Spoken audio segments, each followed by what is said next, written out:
En este video sabrás todo acerca del comportamiento de los híbridos de la franquicia de Jurassic World. Y es que gracias al video que me proporcionó Maddox, en donde es un detrás de escenas sobre lo que es la creación del Distortus Rex, aquí varias personas que trabajaron en la película mencionan que esta criatura no es muy inteligente. La consideran como una criatura que no es muy inteligente porque no esquiva ciertos objetos y simplemente los atraviesa, y que incluso en algunas escenas podemos llegar a ver como que siente también un poco de curiosidad. Al igual que también mencionan que su aparato locomotor no es que funcione al 100%, ya que mencionan que uno de los brazos principales que tiene esta criatura lo tiene como que dañado y como si estuviera cojeando. Teniendo en cuenta lo que se menciona del Distortus Rex, aquí podríamos estar pensando que el Distortus Rex tiene una mala propiocepción, que básicamente es la capacidad de percibir la posición y movimiento de las partes del cuerpo en el espacio, sin necesidad de usar la vista. Es un sentido interno que permite a los animales mantener el equilibrio, coordinar movimientos y evitar caídas o choques. Por lo cual podremos estar suponiendo que el Distortus Rex sufre de algún trastorno neurológico y sensorial que afecta la propiocepción, la coordinación motora y la interpretación de estímulos. Teniendo en cuenta esto, el aparato locomotor y los movimientos corporales se verían afectados. Si podemos llegar a ver en algunas escenas, el Distortus Rex camina de manera torpe o incluso irregular. También hace movimientos exagerados y si bien no los llega a ser tan imprecisos, hay momentos en donde como si no supiera cuánto pesa o dónde pisa. Y esto obviamente también afectaría a la caza. Cuando llegamos a ver la escena en donde el Distortus Rex logra alcanzar al helicóptero, vemos que el primer mordisco lo hace con fuerza, pero el segundo lo hace como que con duda, como si estuviera analizando qué es lo que atrapó. Esto podríamos llegar a pensar que al morder tal vez no coordina la fuerza con la posición exacta. Obviamente la interacción con el entorno se vería afectada, no calcularía bien su tamaño en relación con el entorno, por eso podemos llegar a ver algunas escenas en donde intenta pasar por huecos demasiado estrechos o se golpea contra ramas, piedras o árboles. El aprendizaje y adaptación no sería una virtud del Distortus Rex, sería incapaz de aprender de sus fallos de caza, repetiría los mismos errores porque no relaciona bien causa-efecto entre movimiento y resultado. Incluso podría llegar a mostrar conductas repetitivas, como morder al aire, arrastrar una garra de manera constante, que esto refleja un sistema nervioso dañado. Su torpeza lo haría parecer entre comillas confundido, con una mirada fija o perdida, como si no comprendiera bien lo que ocurre a su alrededor, y si te das cuenta, en algunas escenas como que podemos llegar a ver algo así. Pero si recuerdas, hay algunas escenas en donde podemos llegar a ver que el Distortus Rex tiene entre comillas una curiosidad exagerada. ¿Esto a qué podría deberse? Pues primero podríamos hablar de un déficit de integración sensorial. Como la propiocepción está dañada, hace que el Distortus Rex no entienda bien su propio cuerpo ni el entorno. Como no logra interpretar con claridad las señales internas ni externas, compensa explorándolo de manera compulsiva. Se acercaría a oler, morder o tocar cualquier cosa, no tanto por inteligencia, sino porque necesita confirmar qué es lo que percibe.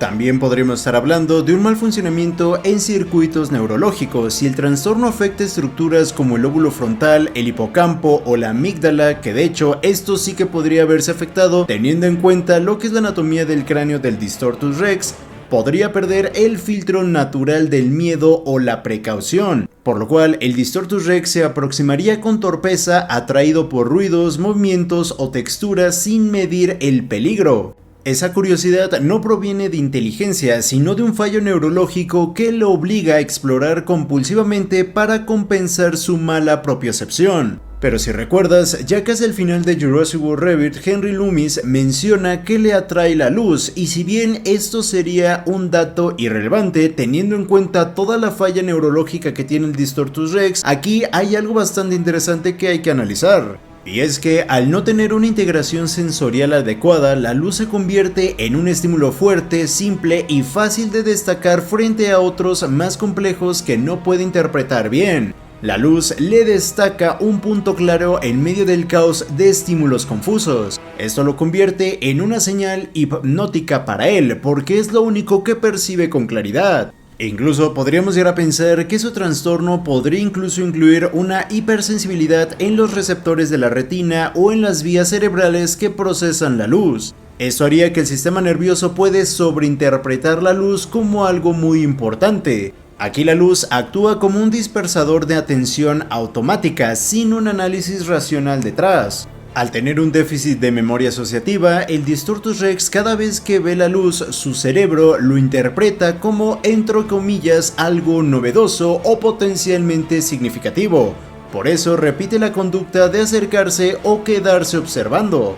Por lo tanto, al encontrar una fuente luminosa se acercaría con fascinación torpe, olfateando o incluso intentando morder o tocar esa fuente de luz, deteniendo incluso una cacería para ir hacia la luz, que de hecho esto fue algo que llegamos a ver al final de Jurassic World Rebirth. Y si bien no llegamos a ver al Distortus Rex corriendo, podría desviarse de su trayectoria, caer con frecuencia o tropezar con obstáculos pequeños. Y es que si te das cuenta, en esta imagen podemos llegar a ver que al momento de que la luz del vehículo refleja la cara del Distortus Rex, pareciera que este estuviera llorando. Antes de analizar esto, hay que diferenciar dos cosas. La primera serían las lágrimas fisiológicas y el segundo sería, entre comillas, llorar como una conducta. Pero antes hay que fijarnos en algunas características del Distortus Rex que nos van a ayudar a darle una explicación a esto, y es que si podemos llegar a ver por parte de su apariencia tiene escamas, específicamente escamas subtimpánicas. Estas escamas subtimpánicas son similares a las de una iguana verde. Esto abre una explicación fisiológica mucho más concreta sobre lo que podemos llegar a ver entre comillas como un llanto. Los reptiles en general, incluyendo iguanas, cocodrilos, tortugas y lagartos, producen lágrimas por dos principales razones.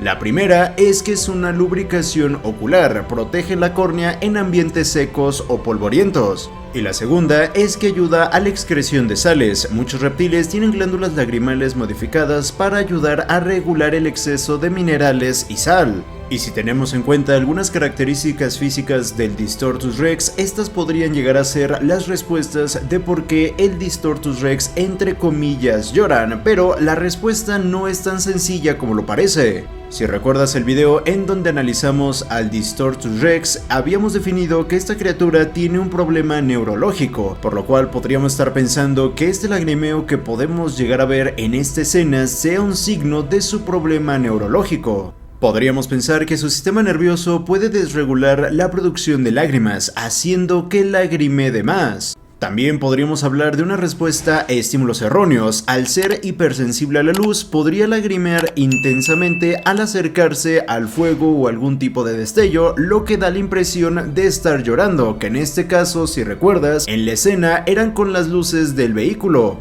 Al ser una criatura que sufre desorientación constante, sus circuitos neurológicos podrían activar una respuesta vegetativa, que en este caso podría ser lo que es el lagrimeo, al igual que también algún tipo de gemidos. Y es que podríamos llegar a pensar que para él un estímulo menor puede sentirse como un dolor fuerte. Aquí su cerebro no logra diferenciar entre el dolor real y estímulos neutros, por lo que responde con gemidos o gruñidos o incluso un lagrimeo. Añadiendo también que si recuerdas, sabemos que el Distortus Rex presenta algún tipo de dolor crónico, por lo tanto este sería otro factor. El dolor crónico sería interpretado por su cerebro primitivo como un castigo constante, pero sin la capacidad de comprender su origen. Esto se traduciría en gruñidos bajos e incluso un llanto entre comillas aparente frecuente. Pero hay otro factor que estamos olvidando y es la anatomía del Distortus Rex, porque si recuerdas hay una gran masa que cubre gran parte de su cerebro y esto también podría influir en el lagrimeo.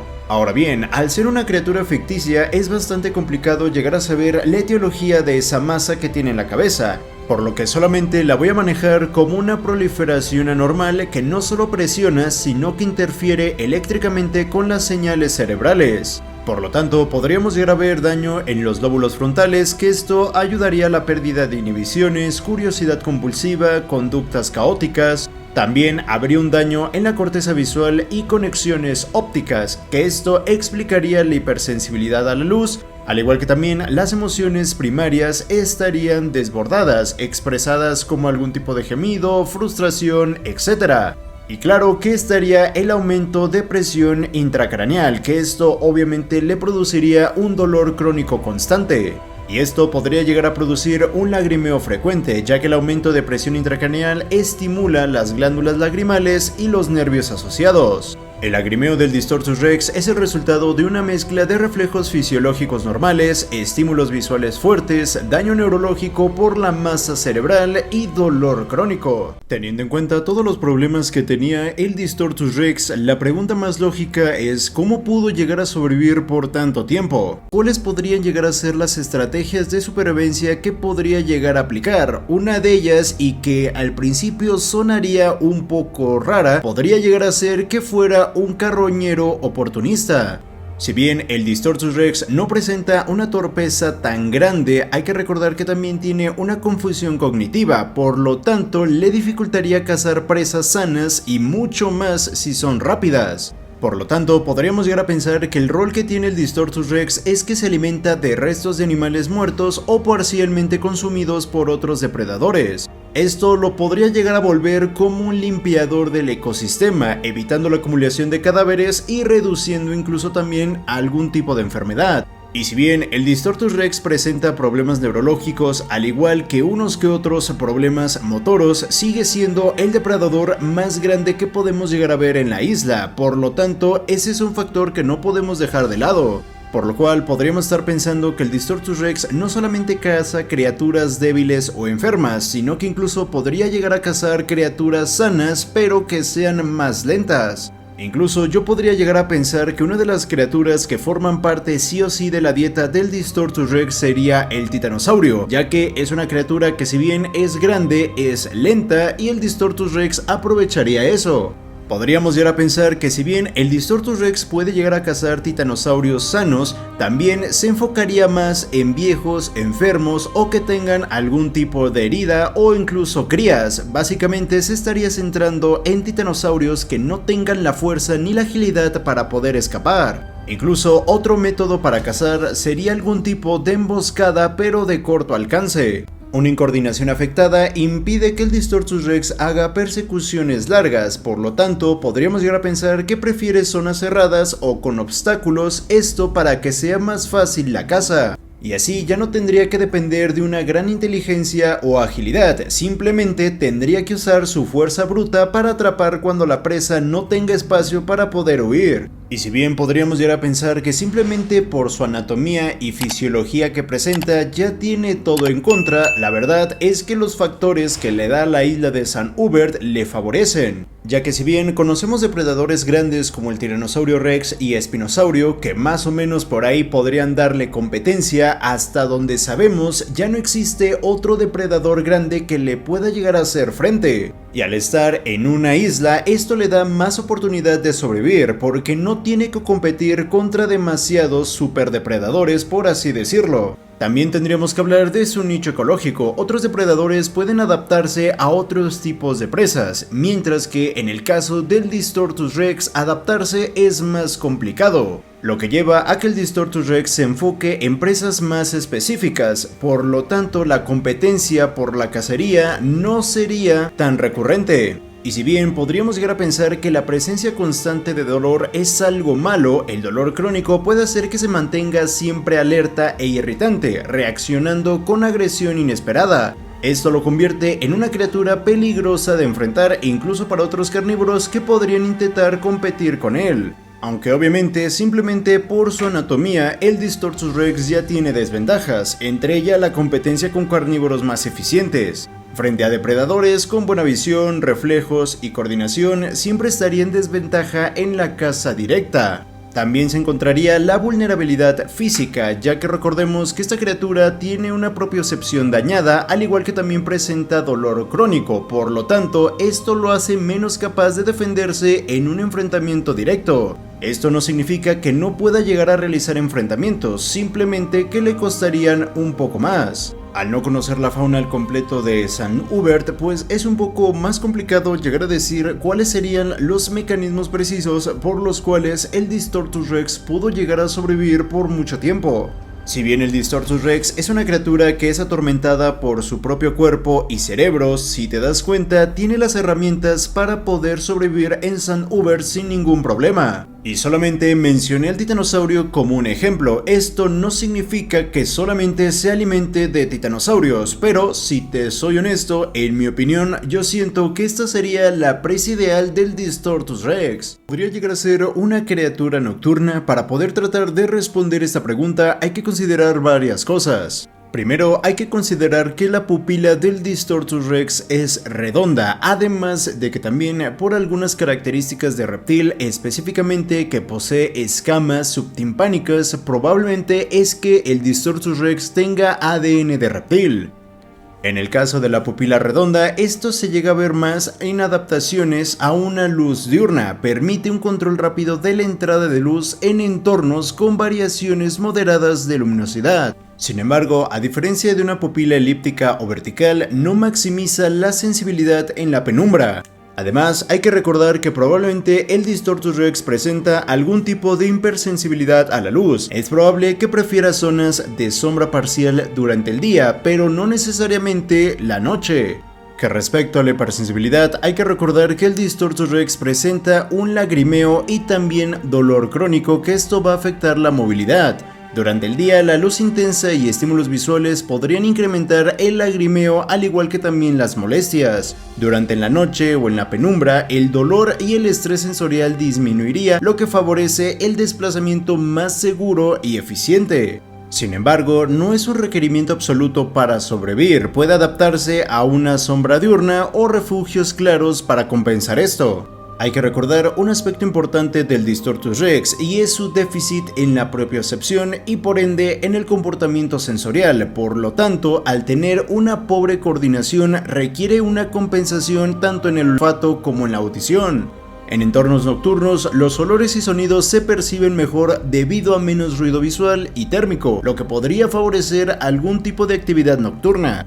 En sombra diurna o claros boscosos con poca luz, los mismos sentidos pueden ser igualmente útiles. Y si bien la noche no es algo obligatorio para el Distortus Rex, sí que puede ofrecer ventajas para maniobras seguras o algún tipo de caza de presas débiles. Ahora, respecto a las estrategias de alimentación y competencia, aquí recordemos que no hay algo establecido respecto a los comportamientos de caza del Distortus Rex. Sin embargo, en el último video yo había establecido que el Distortus Rex en parte puede llegar a depender de la carroña, pero también va a cazar presas lentas o debilitadas, o incluso también emboscadas de corto alcance. En el caso de que opte por algún tipo de comportamiento de un carroñero, por la noche los olores de cadáveres persisten mejor y hay menos competidores diurnos molestando. Por lo tanto, sin ningún problema, a pesar de que llegue entre comillas tarde, por su tamaño puede intimidar y comer los restos sin algún tipo de persecución larga. Además, hay que recordar que por la fauna que llegamos a ver y que conocemos, la gran parte de depredadores que le podrían hacer frente son diurnos. Por lo tanto, este podría beneficiarse de algún tipo de actividad nocturna para evitar algún tipo de competencia directa. Aunque esto no sería un ajuste de nicho ni tampoco una necesidad fisiológica. A lo que voy con esto es que no necesariamente tendría que ser nocturno. También hay que recordar que el Distortus Rex, por la propiocepción afectada que tiene, tiene que conservar energía, por lo tanto necesita horarios en los que cada error cueste menos, y la noche ofrece eso. Aunque también puede llegar a presentar algún tipo de lesiones por la noche, porque la noche no es que cure su mala propiocepción, simplemente la mitiga. Aunque también hay que recordar un poco lo que es el ADN de reptil, específicamente más el metabolismo.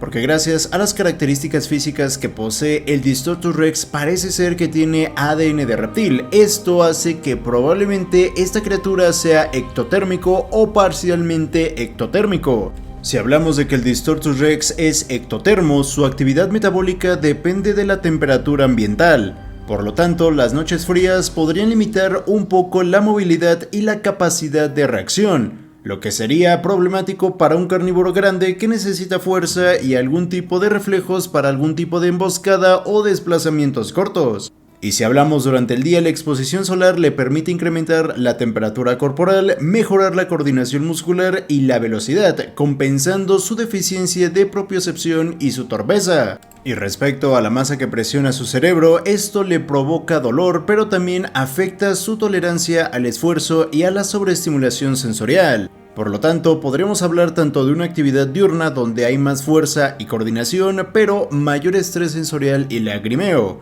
Y por otro lado estaría la actividad nocturna, que es menor lagrimeo y menos estrés visual, pero fuerza reducida, movimientos más torpes y mayor riesgo de algún tipo de fracaso al momento de cazar. Pero entonces, aquí la pregunta sería, ¿podría ser nocturno? Pues sí que podría. Fisiológicamente puede moverse y cazar de noche, el lagrimeo y la sobreestimulación disminuye, lo que reduce el estrés sensorial. Pero no sería óptimo ni obligatorio, ya que su pupila redonda y retina no están especializadas para la penumbra. El ADN de reptil implica dependencia de calor que es menor de noche, reduciendo fuerza, coordinación y capacidad de cazar. Su torpeza y masa intracraneal requiere fuerza máxima para compensar errores, lo que es más factible con luz y calor diurnos, dando una conclusión de que el Distortus Rex no es una criatura nocturna ni tampoco diurna 100%, sino que más bien es una criatura crepuscular diurna flexible. A lo que me refiero con esto es que su actividad principal no se limita estrictamente al día o a la noche, sino que se concentra en los periodos de luz moderada. Podría ocasionalmente explorar de noche, pero su actividad principal se orienta a luz moderada, donde la fuerza, coordinación y percepción sensorial se equilibran mejor con la fisiología de reptil que tiene, al igual que también con la masa cerebral y el dolor crónico. La teoría de que existieran dos Distortus Rex en Jurassic World, la verdad es que nunca me llegó a terminar de convencer. Sin embargo, a raíz de esta teoría me surgió una pregunta bastante interesante y que a muchos de ustedes también les llegó a surgir, y es ¿qué pasaría si dos Distortus Rex se pudieran llegar a encontrar? Para esto hay que integrar todo lo que hemos hablado acerca del Distortus Rex, que es su déficit neurológico, sensorial, dolor crónico, además de que probablemente posee ADN de reptil, tiene lagrimeo, tiene una gran curiosidad y patrón crepuscular diurno flexible. Primero iniciaríamos con el reconocimiento inicial, que aquí hay que tener en cuenta la torpeza y confusión que tiene esta criatura. Debido a la propiocepción deficiente y el déficit cognitivo, ambas criaturas no tendrían un reconocimiento claro de la otra como, entre comillas, igual o algún tipo de enemigo. El encuentro podría iniciar con una conducta explorativa torpe y curiosa, acercamientos faciales, movimientos de cabeza, olfato errático e incluso algún tipo de vocalización. El lagrimeo constante y la sobrecarga sensorial haría que reaccionaran de forma lenta o contradictoria, acercándose por curiosidad pero retirándose por algún tipo de incomodidad. El segundo factor sería la curiosidad compulsiva. Como lo habíamos mencionado antes, esta criatura tiene un sistema límbico alterado que lo hace hipercuriosa ante estímulos nuevos, incluso si son potencialmente peligrosos. Eso significa que en lugar de mantener distancia como lo haría algún tipo de depredador territorial, probablemente ambas se acercarían sin agresividad inmediata. E incluso podrían llegar a ser acercamientos torpes, siguiendo movimientos de la otra sin una clara intención de ataque, casi entre comillas como un ritual exploratorio incompleto. Otro aspecto sería la posible frustración o malestar. El dolor crónico de la masa cerebral y la incapacidad de procesar estímulos complejos generarían momentos de frustración mal expresadas. Esto podría traducirse en algunos golpes descoordinados, rugidos o gruñidos súbitos o movimientos erráticos de huida y ataque. Sin embargo, la agresión probablemente no sería sostenida, ya que carecen de un control territorial o jerárquico completo debido a su limitada inteligencia. Como cuarto punto estaría la conducta emocional primitiva. Sus reacciones serían dominadas por emociones primitivas, que sería el miedo, curiosidad, dolor y el hambre. Pero si uno de estos se encuentra con más dolor o está debilitado, el otro podría intentar atacarlo por un reflejo depredatorio básico, pero no tendría algún tipo de estrategia detrás. Obviamente la comunicación estaría alterada por los sonidos que pueden llegar a emitir. Estos no serían reconocidos por el otro como algún tipo de señal social. Esto aumentaría la confusión, prolongando el contacto sin resolución clara. No habría agresión, pero tampoco habría algún tipo de cooperación. Y claro que no podemos dejar de lado la territorialidad. Aunque no tengan inteligencia avanzada, podrían seguir patrones instintivos de ocupación de espacio, como ocurre en algún tipo de reptiles grandes o depredadores solitarios. La masa cerebral y la torpeza sensorial podrían hacer que no reconozcan límites claros de territorio, lo que produciría algún tipo de conflicto simplemente por el acercamiento. Y si bien estamos hablando de que el Distortus Rex posee algún tipo de coordinación deficiente, no hay que dejar de lado su gran tamaño y su poder físico. El problema es que al carecer de algún tipo de control fino, sus ataques serían desorganizados, mucho daño potencial pero poca estrategia. Esto significa que un encuentro entre dos Distortus Rex podría terminar en heridas graves aunque ninguno tuviera intención clara de matar al otro. Y si bien estas criaturas no son, entre comillas, muy inteligentes, todo organismo tiene algún tipo de nivel de aprendizaje asociativo. Si estas criaturas se encuentran varias veces, podrían recordar olores, sonidos o posturas y asociar esas experiencias con dolor, miedo o hambre. Lo que aquí abriría dos posibilidades: aprendizaje de evitación, que la próxima vez una de ellas huye antes de que haya contacto. O la otra sería un aprendizaje agresivo, la criatura asocia al otro con frustración y dolor y ataca más rápido en futuros encuentros. Por lo que podríamos llegar a decir que estas criaturas no formarían algún tipo de alianza estable por carecer de la inteligencia social y claridad cognitiva para ello, pero tampoco se atacarían de inmediato como depredadores territoriales típicos. Podríamos llegar a pensar que el encuentro sería ambiguo, torpe y un poco errático, marcado por curiosidad compulsiva, frustración mal expresada y algún tipo de dolor. Por lo que podríamos llegar a tener tres escenarios. El primero sería algún tipo de exploración sin violencia, el segundo algún tipo de confrontación breve y desorganizada, y el tercero ya sería una confrontación más letal y aquí probablemente solamente uno saldría vivo. Y si bien el cambio de tamaño del Distortus Rex es un error en la película y que de hecho no debería por qué tratar de explicarlo, pues al final lo hice y aquí puedo llegar a darte una respuesta y justificación de este cambio de tamaño. El síndrome de hipermorfosis somática inestabilizada es una condición artificial inducida por manipulación genética extrema y exposición a radiación dirigida. Se caracteriza por la capacidad del Distortus Rex de aumentar su masa corporal total a voluntad, de forma rápida pero temporal, mediante un proceso biológico violento y degradante para él. Entrando a la fisiopatología, este síndrome depende de una población de células madre pluripotenciales mutadas, capaces de dividirse y diferenciarse en tiempo récord. Estas células están diseminadas en tejidos clave como la piel, músculos, órganos internos y controladas por vías epigenéticas forzadas. La activación de este síndrome ocurre a través de un impulso neuroendocrino similar a una descarga de adrenalina que desencadena una cascada de replicación celular masiva. A diferencia del crecimiento normal como la hipertrofia o hiperplasia, aquí se le conoce como hipermorfosis, que es la expansión estructural forzada de tejidos funcionales y de sostén. Sin embargo, esta hipermorfosis es inestabilizada, lo que quiere decir que no puede mantenerse sin efectos adversos. Aquí también entra la radiación como factor mutagénico y de activación. El genoma del Distortus Rex contiene secuencias radioreactivas, posiblemente insertadas para tratar de corregir el ADN. La exposición inicial a radiación produjo mutaciones estructurales que no fueron corregidas, dejando el ADN en un estado de reparación constante pero errática.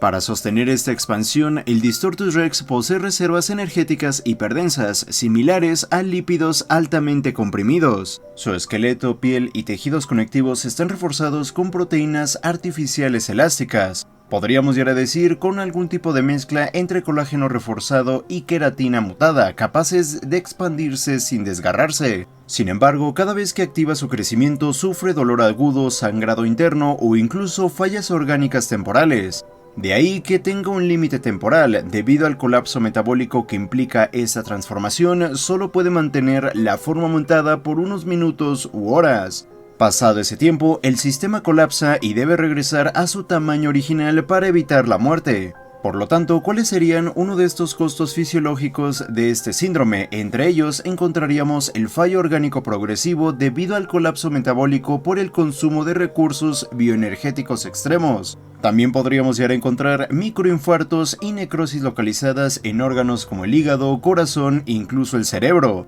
También podríamos llegar a pensar que esto desencadene un síndrome autoinmunoinducivo, ya que el propio sistema inmunológico puede atacar los tejidos expandidos al no reconocerlos. Lo que sí o sí estaría presente sería el dolor crónico por estiramiento de nervios, roturas vasculares y daño tisular interno. Y claro que la hipermorfosis requiere un gasto energético, por lo tanto estaríamos hablando de una dependencia energética ya que requiere consumo constante de tejido rico en glucosa o grasas tras cada evento de expansión. Y todo eso es a través de un diseño neurohormonal modificado. El Distortus Rex posee un, entre comillas, interruptor interno que está vinculado al eje hipotálamo hipofisiario suprarrenal, lo que da como resultado que a través de un ADN inestable con genes silientes que se activan con estrés, lo que le permite tener al Distortus Rex una habilidad completamente única, sin embargo, con altas consecuencias. Pero ahora la pregunta sería, ¿por qué el nombre de síndrome de hipermorfosis somática inestabilizada? Se utiliza la palabra síndrome porque no es solo una alteración, sino un conjunto de manifestaciones fisiológicas, celulares y estructurales que afectan a todo el organismo. Además, implica una condición anormal persistente con múltiples efectos secundarios. Hipermorfosis viene del griego hiper, que es exceso, y morfosis, que es formación. Básicamente es una formación excesiva o aumentada de tejidos y estructuras corporales. Somática se refiere al cuerpo, especialmente a los tejidos corporales no germinales. Es una manera de indicar que el crecimiento ocurre en el cuerpo físico, no en estructuras reproductivas o sensoriales. Y la palabra inestabilizada creo que es más que obvia, pero básicamente indica que el proceso no es controlado ni sostenible. Y también lo utilicé ya que alude a la inestabilidad genética que tiene el Distortus Rex. Bien conocida como la E750, el Scorpius Rex tenía planeado ser la primera híbrido en presentarse en Jurassic World, pero desafortunadamente por su apariencia fue descartada por Masrani. Por lo general se para sobre dos patas traseras, pero es un bípedo facultativo y puede desplazarse en forma cuadrúpeda. En la Jurassicpedia yo no me centro mucho en la estatura, sin embargo el Scorpius Rex considerablemente es más grande que un Velociraptor, pero mucho más pequeña que un Tyrannosaurus Rex. Teniendo un tamaño considerable, esto le facilita tener acceso a diferentes tipos de presas, no solamente herbívoros, sino que incluso carnívoros de un tamaño mediano, como por ejemplo un ceratosaurio. Algo interesante de la apariencia del Scorpius Rex es su cráneo, ya que como podemos llegar a ver, su cráneo parece ser que es braquicefálico. Esto nos hace pensar que gracias a su braquicefalia y a su sobremordida le dan aparentes problemas respiratorios, aunque esto no lo llegamos a ver dentro de la franquicia. Algo que caracteriza a todos los híbridos carnívoros de la franquicia es que poseen protoplumas, y el Scorpius Rex también tiene esta característica. El Scorpius Rex tiene brazos largos y poderosos que terminan en manos diestras, que de hecho esto es algo que beneficia al Scorpius Rex, ya que le permite un mejor agarre en el terreno y trepar, ya que esa es otra característica. Y es que como podemos llegar a ver, el Scorpius Rex al tener esta capacidad de poder trepar, esto le permite realizar ataques desde el aire, lo cual también facilita el acceso a presas. Y gracias a sus largas patas traseras, esto también le permite dar grandes saltos, lo cual puede derribar sin ningún problema dinosaurios que estén de su peso o incluso de un peso más superior. Y obviamente cuando analizamos a este híbrido no podemos dejar de lado su mayor característica, que esto es gracias a los genes del pez escorpión, y me refiero a la neurotoxina que libera mediante las púas que tiene en su cola. El Scorpius Rex tiene una potente neurotoxina que se administra a través de las espinas, que dichas espinas al estar hechas de hueso son muy rígidas y afiladas, capaces de perforar la piel con facilidad. No conocemos mucho sobre el veneno del Scorpius Rex, lo único que sabemos es que le sirve para derribar a grandes presas como por ejemplo un Sinoceratops, aunque el único efecto que podemos llegar a ver en la serie es que produce una anemia hemolítica bastante fuerte, que de hecho, como podemos llegar a ver en la serie, puede incluso llegar a producir una ictericia. Si bien la neurotoxina es el ataque más potente que tiene el Scorpius Rex, como vemos, no es algo que utilice constantemente, de hecho muchas veces lo llega a utilizar como último ataque. Y si pensabas que ya de por sí el Scorpius Rex con estas habilidades se convertiría en el mayor depredador de Isla Nublar, es que aparte de esto le tenemos que agregar la visión térmica que posee. Y es que podemos llegar a ver que posee sensores térmicos. Esto probablemente se logra utilizando órganos de percepción de calor similares a los que se encuentran en las serpientes crotalinas. En el caso de las serpientes, la detección infrarroja puede detectar el calor radiante con una longitud de onda de entre 5 a 30 micrómetros. Esta es una gran herramienta que podemos llegar a ver que el Scorpius Rex utiliza sin ningún problema, aunque desafortunadamente también esta gran herramienta es una de sus principales desventajas, ya que como podemos llegar a ver en la serie, cuando el Scorpius Rex visualiza una zona en donde se produce una gran cantidad de calor, simplemente se queda paralizada. Y si bien podríamos llegar a pensar que el Scorpius Rex va aprendiendo al momento de llegar a observar estas grandes cantidades de calor, como por ejemplo lo que es el fuego, vemos que en la serie esto ocurrió en 2 ocasiones. Esto me hace pensar que es una criatura que no es muy inteligente y que no aprende de anteriores experiencias en el combate.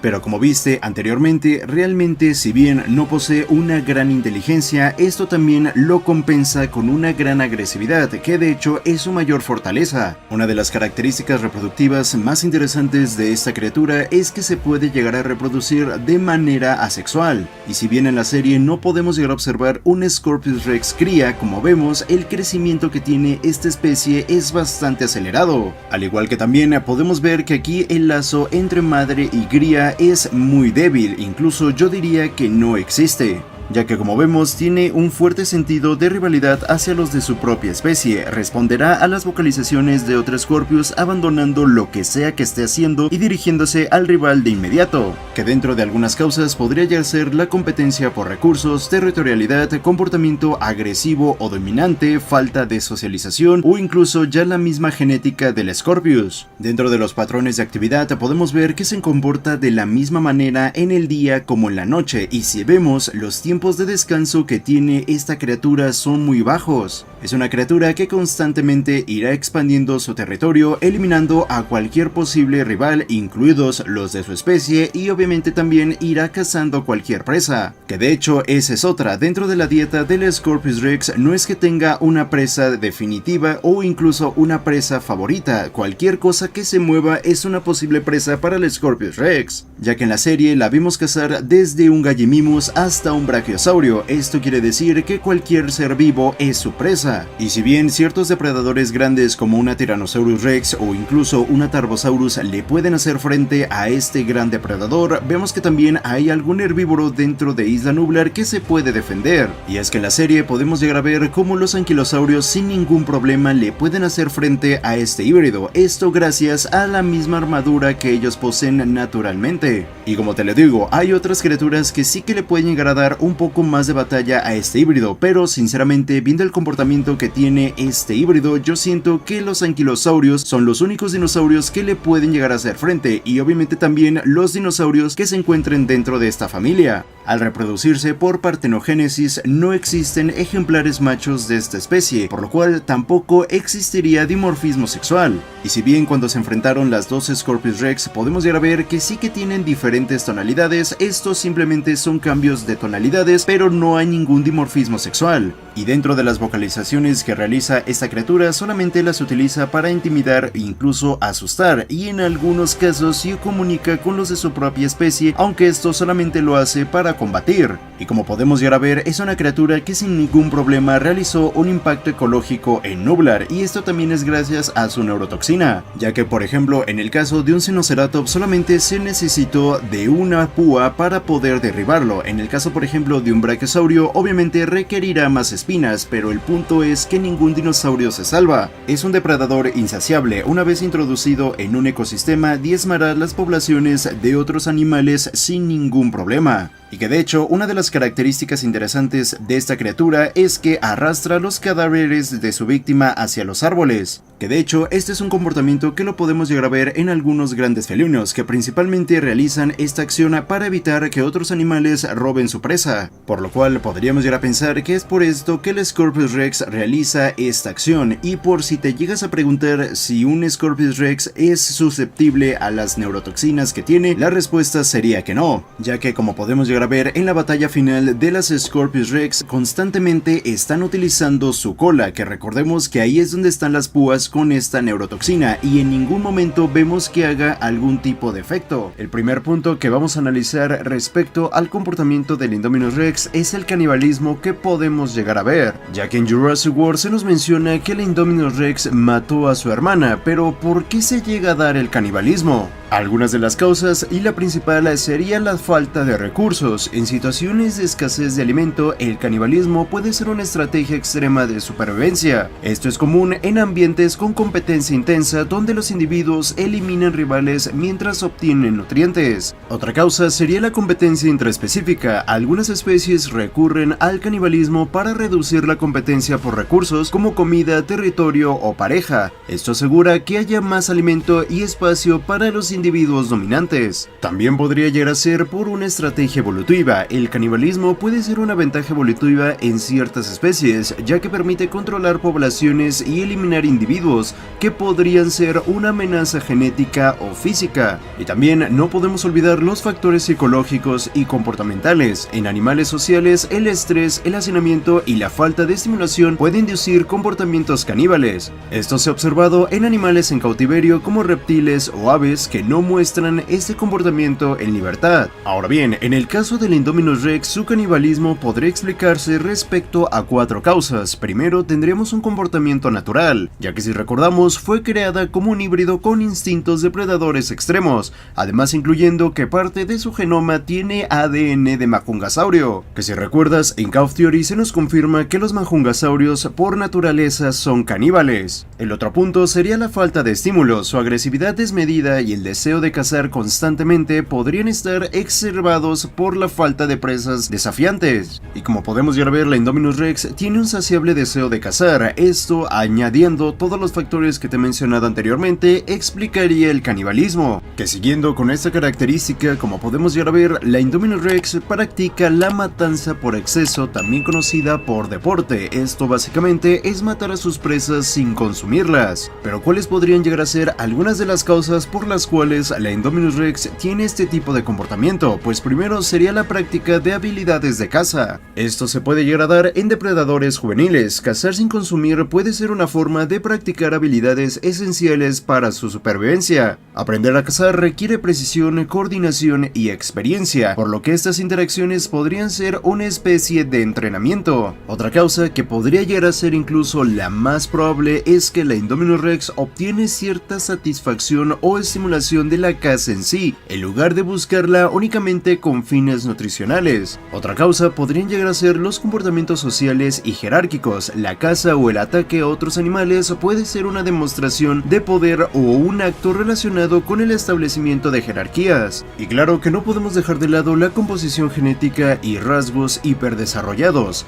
Como sabemos, la Indominus Rex fue diseñada genéticamente para ser un depredador extremo, mezclando ADN de diferentes especies depredadoras. Esta mezcla le otorgó habilidades y comportamientos diversos, pero también creó un organismo con un alto nivel de agresividad e impulsos descontrolados, por lo que pudo llegar a provocar una tendencia a atacar todo lo que percibiera como movimiento o amenaza potencial, al igual que la falta de estímulos y aislamiento social, lo que llevaría a que su agresividad no estaba enfocada en la supervivencia, sino en una liberación de estrés o instintos reprimidos. Incluso podríamos llegar a pensar que este comportamiento destructivo es simplemente por aburrimiento, y que de hecho esto podría llegar a entrar como algún tipo de estereotipia, ya que si recordamos, la Indominus Rex presenta una inteligencia superior, probablemente necesitaba desafíos que no le proporcionaron. Que de hecho, entrando en el apartado de la inteligencia, esta muestra una capacidad avanzada para resolver problemas y un pensamiento estratégico, como lo demuestra su capacidad para emplear tácticas de señuelo y emboscada,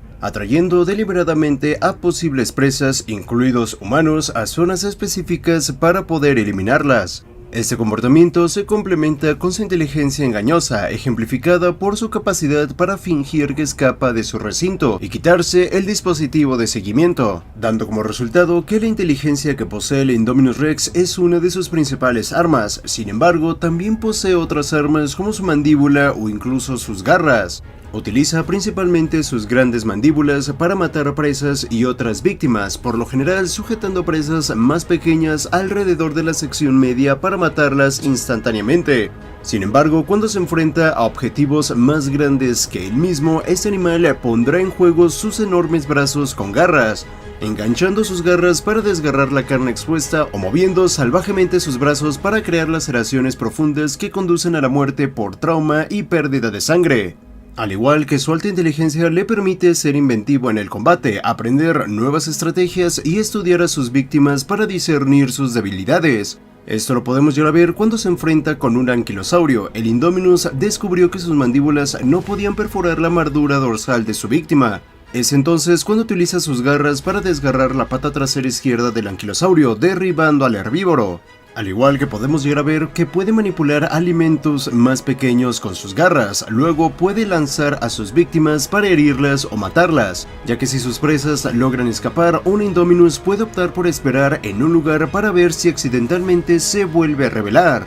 Sin embargo, otra de sus grandes adaptabilidades que tiene esta criatura es la capacidad de poder utilizar el camuflaje, modificando la coloración de su piel para mimetizarse perfectamente con su entorno. Y es que esta habilidad es gracias a que la Indominus Rex posee cromatóforos, son células pigmentadas en su capa más externa de la piel, esto le permite cambiar de color. Respecto al comportamiento social, si bien anteriormente te había mencionado que la Indominus Rex puede llegar a realizar el canibalismo, podemos ver que se puede llegar a socializar con los Velociraptors. Sin embargo, una característica es que los Velociraptors presentaron un comportamiento subordinado, ya que a la primera señal de competencia por el dominio, la Indominus intentará matar a su competidor. Esto nos deja claro que siempre la Indominus tratará de buscar la jerarquía y la dominancia en un grupo, por lo cual podríamos llegar a considerar que el Indominus Rex es un animal alfa, es un individuo dentro de una jerarquía social de animales que ocupa la posición dominante o de mayor rango. Dentro de las características de un animal alfa es la dominancia. El alfa suele controlar el acceso a recursos clave como alimento, pareja y refugio, al igual que demuestra un comportamiento de liderazgo y en algunos casos agresión para mantener su posición. Dentro de las interacciones sociales es respetado o temido por los demás individuos del grupo y tiende a influir en las decisiones grupales como la dirección de movimiento o la caza, y se puede llegar a determinar por el comportamiento de sumisión. Los otros miembros del grupo a menudo muestran señales de sumisión, como evitar el contacto visual, posturas de encogimiento o movimientos de cola hacia el alfa, al igual que siempre va a llevar a cabo el liderazgo en cualquier actividad grupal.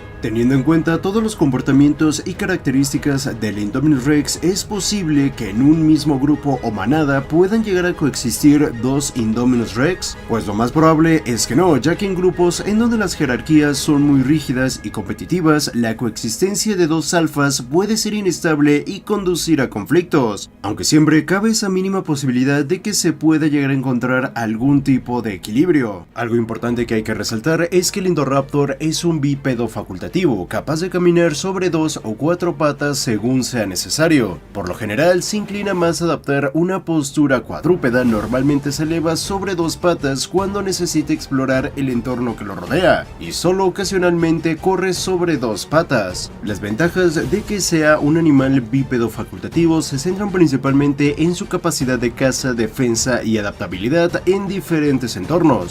Entre estas tiene una mayor capacidad para acechar y atacar. Al erguirse sobre 2 patas, un carnívoro bípedo facultativo puede escanear el área en busca de presas sin necesidad de moverse demasiado, lo que evita ser detectado fácilmente. Al igual que al levantarse, puede atacar con mayor fuerza y precisión, usando las patas delanteras o la boca para sujetar y someter a sus presas. Al igual que le permite tener una mayor versatilidad en la caza y el movimiento, la capacidad de alternar entre caminar en 2 patas y 4 patas permite mayor adaptabilidad en diferentes situaciones. En terrenos abiertos puede correr en 4 patas para ganar velocidad, y en zonas densas o en confrontaciones puede erguirse para aumentar su maniobrabilidad y capacidad de ataque. Y otras ventajas, sin entrar mucho a profundidad, sería el uso de las extremidades delanteras en la caza, intimidación extrema, control sobre el entorno y manipulación, y mejor equilibrio en combate o defensa. Sin embargo, algo que sí tenemos que tocar un poco a profundidad son sus extremidades, ya que podemos llegar a ver que estas son muy musculosas y bastante bastante largas, tanto que las extremidades anteriores tienen la misma longitud que las traseras y esto le permite realizar una locomoción cuadrúpeda, al igual que podemos llegar a ver que sus manos tienen 4 dedos, incluido un pulgar oponible. Esto le permite agarrar objetos en su entorno y trepar con gran habilidad.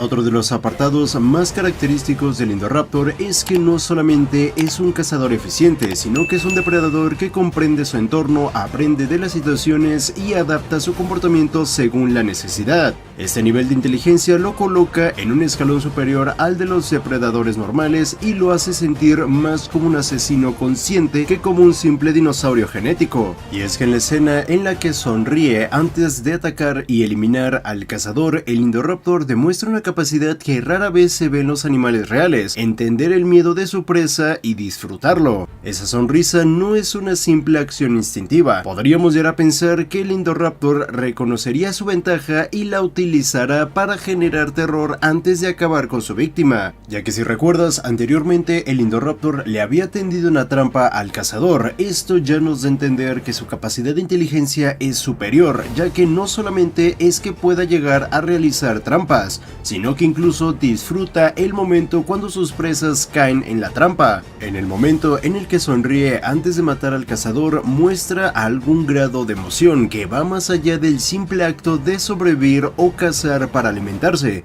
Esto lo hace muy similar a un depredador humano en lugar de un animal común. Y otro apartado en donde podemos llegar a ver la inteligencia del Indoraptor en su máximo potencial es cuando fingió estar inconsciente para así poder realizar la trampa. Y esto se podría llegar a explicar a un desarrollo neurológico avanzado. El diseño del Indoraptor no solo buscaba en físico letal, sino también una capacidad cognitiva superior para cumplir con su propósito como un arma. Esto implica un cerebro más desarrollado capaz de razonar, planear y aprender del entorno y las reacciones de las presas. Su habilidad para simular una situación como estar inconsciente refleja una forma de pensamiento anticipatorio. Si aparento estar inofensivo, mi presa bajará la guardia y puedo atacarla con mayor efectividad. El Indoraptor puede localizar presas no solo con su excelente vista y olfato, sino con su sentido del oído junto con la capacidad de ecolocalización. Al emitir sonidos, ya sea vocalizaciones o golpeando una superficie dura con sus garras, puede escuchar los ecos y señalar exactamente dónde se encuentran los objetos en su entorno. Y por si te lo llegas a preguntar, sí, un animal puede utilizar la ecolocalización incluso si tiene una visión excelente. Estos sentidos no son excluyentes y de hecho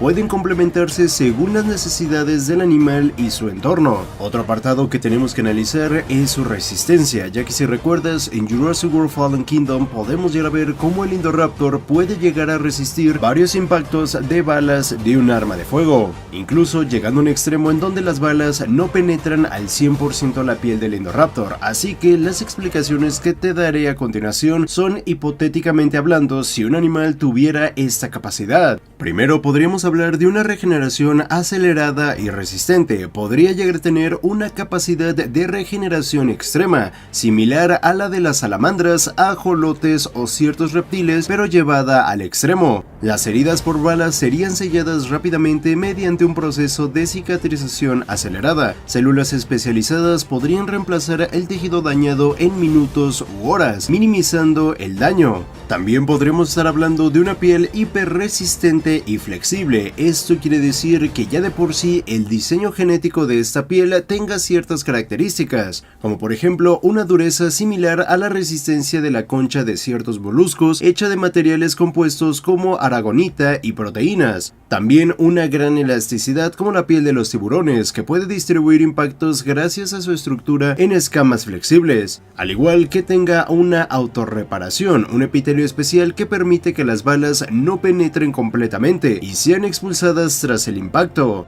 Al igual que podría llegar a tener huesos ultra resistentes, el esqueleto del Indoraptor podría estar modificado para ser increíblemente denso pero liviano, capaz de absorber impactos sin fracturarse. Teniendo nanotubos biológicos, los huesos podrían estar reforzados con estructuras a nivel nanométrico que absorben la energía cinética de las balas. al igual que también podrían llegar a tener estructuras en capas, similar a la del caparazón de los armadillos o de ciertas tortugas, pero extendida al sistema óseo completo. Pero es que esto nos lleva a que no solamente tenga un sistema óseo muy avanzado, sino que también puede llegar a tener un sistema inmune y hemostasia avanzada. Podría llegar a tener un sistema inmune hiperactivo que neutralice rápidamente cualquier infección o cuerpo extraño que entre por una herida abierta, al igual que un sistema hemostático diseñado para coagular instantáneamente la sangre en zonas dañadas, evitando hemorragias fatales. Y respecto al tema para que las balas caigan y sean expulsadas del cuerpo, el tejido alrededor de la bala podría encapsular la bala rápidamente con tejido fibroso, empujándola hacia el exterior mediante un proceso similar al que lo hacen los erizos de mar al expulsar fragmentos. Incluso podríamos hablar de contracciones musculares especializadas que podrían literalmente empujar las balas hacia afuera. Y para que se pueda llevar a cabo una redistribución de daño, podríamos hablar de algún tejido gelatinoso interno. Podríamos pensar que existe algún tipo de matriz gelatinosa interna similar al gel interno de los pepinos de mar, que absorbe energía cinética y redistribuye el impacto. Y teniendo en cuenta que el Indoraptor fue diseñado para ser un arma biológica, podríamos estar hablando de que fue diseñado con una armadura secundaria externa. Podríamos estar pensando que fue diseñado con placas externas de un material similar a la quitina, como en el caso de los insectos, o con un exoesqueleto adicional reforzado. Esto haría que la mayoría de los disparos pierdan fuerza al impactar antes de alcanzar los tejidos internos. Ahora bien, respecto al comportamiento social, podemos llegar a ver que, a diferencia del Indominus Rex, el Indoraptor no llega a realizar algún tipo de comunicación con algún Velociraptor, por lo que podríamos estar pensando que el Indoraptor por naturaleza es un depredador solitario, y que de hecho esto tiene mucho sentido si lo vemos desde la perspectiva de un arma biológica. Y teniendo en cuenta que el Indoraptor fue creado con el ADN del Indominus Rex, lo más probable es que también se pueda llegar a presentar algún tipo de canibalismo. Respecto al entrenamiento del Indoraptor, su base es condicionamiento operante y asociación estímulo-respuesta. Esto de hecho yo ya le realicé un video completo al condicionamiento operante, así que solamente lo voy a tocar por la superficie.